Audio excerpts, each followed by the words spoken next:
آج شہید پشاور جناب علی مرتضیٰ کا جسد خاکی اسکردو پہنچایا گیا اور مرکزی جامع مسجد اسکردو میں ان کی نماز جنازہ ادا کی گئی۔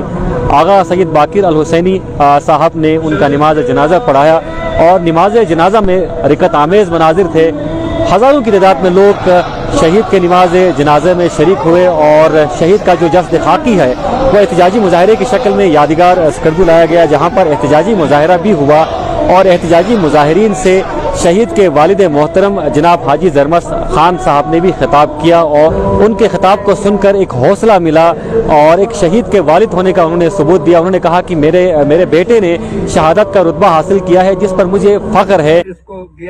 اس کو تربیت ملا تھا کہ نماز کے لیے مسجد میں جاتا تھا، یہ خوش قسمت ہے، یہ شہید ہو گیا ہے۔ میں آپ تمام کو مبارکباد دیتا ہوں۔ ہم سب کا جان کیوں نہ چلا جائے، اس قوم کو بچانا ہے، اس ملت کو بچانا ہے۔ آپ حسینی ہیں، یہ بازی خون کی بازی ہے، یہ بازی تم ہی ہارو گے، تم کس کس کو مرواؤ گے، یہ ساری قوم حسینی ہے۔ ابے کیا حسین